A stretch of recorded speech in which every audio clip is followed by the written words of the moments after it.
First thing you want to do is to take a quick inventory and make sure you have all of the parts needed for this assembly as shown.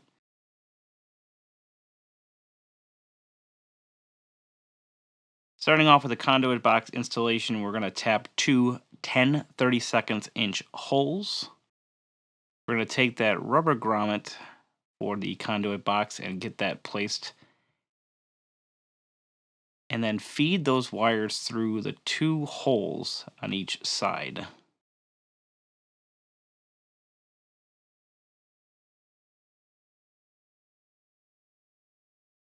We're going to use the Loctite 262 thread locker, and on each one of these screws here, we're going to put a dab of that on there before we screw them in.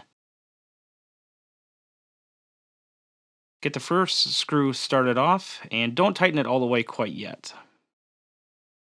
Go ahead and install that second screw, get that one all the way tight,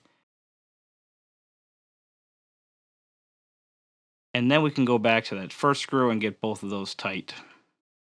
Slide the conduit box frame into place, lining up the holes.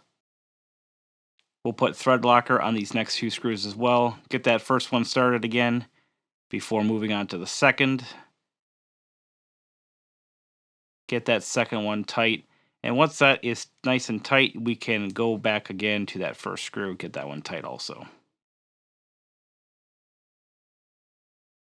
We're going to attach the armature to the sprocket, take the white springs off of the drive pins, and just loosely place them on the sprocket.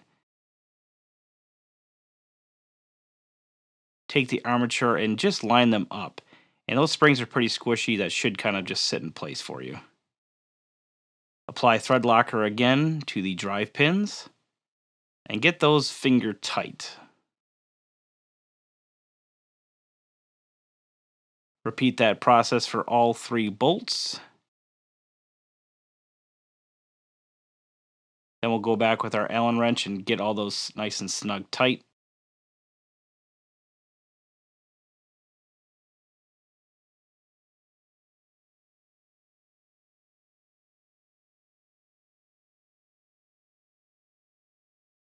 There will be and should be play, as you can see here.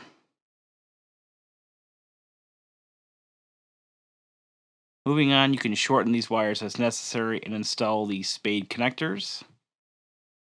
Slip that armature assembly onto the shaft and get it butted up nice with that bracket behind it. Take your bushing, slide that on, and just generally get it in place for now.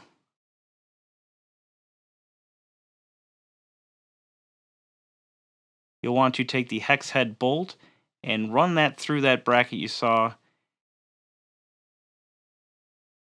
and finger tighten this nut on the back side. This is just going to hold it in place for now. Now we can slip the key into the bushing and get that bushing set by hand to start off with.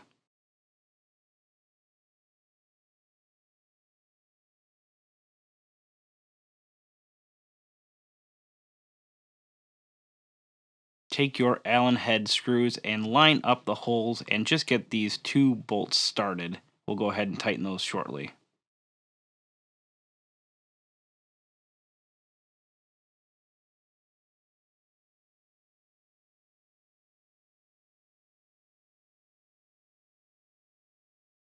We use a small impact gun, but you can use any tool that works.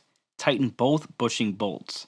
This is a tapered lock bushing and it should not completely press against the rotor. Take the armature and sprocket assembly we assembled earlier and slide that onto the conveyor shaft. You're looking for about a 1/16 inch gap, which is about the thickness of a standard combination square ruler. Take a straight edge and confirm that the two sprockets, the one on the clutch assembly and the one inside the shredder door, are aligned properly so that chain that we're about to put on is nice and straight. At this point, we'll want to loosen the 4 bearing mounting plate bolts as shown. There is one hidden behind the clutch as well. Take the clutch sprocket chain and set it on top of the clutch sprocket, feeding it through the hole.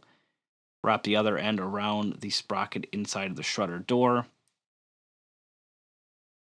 And stick the other end of that chain through that hole again. With our bearing plate mounting bolts loosened, You can put a little bit of pressure against that clutch assembly to wrap the rest of the chain around. Take the master link and slide it through the 2 holes on each end of the chain.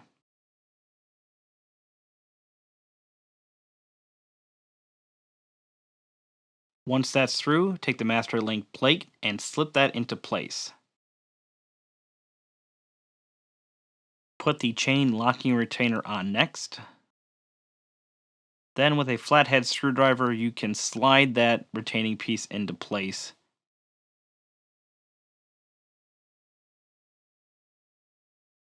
Take the bearing locking collar. This is a cam lock style, so it is an eccentric locking collar. Twist that locking collar into place until you feel resistance. There's a divot in this collar, and you can take a center punch and hammer into that divot to help twist that collar a little bit farther, getting it locked into place. After the collar is set in place, we are going to tighten up that set screw inside of that collar. Remove the hex head bolt from the clutch bracket that we installed previously, so you can freely rotate it to install the conduit easier. Thread the wires through the hole, and thread the conduit nut over the wires so you can tighten the conduit to the conduit box fitting. Reinstall the hex head bolt into the clutch bracket and screw on the nut on the back side. This time we will be installing both nuts onto the back of this bolt. And tighten both of those nuts with a 1/2 inch wrench. Now that we're done with that, we'll retighten those 4 mounting plate bolts, keeping in mind that the one is hidden behind the clutch. And be sure to align the head pulley as you're tightening the bolts. Place the conduit box cover into position. Careful not to pinch the wires.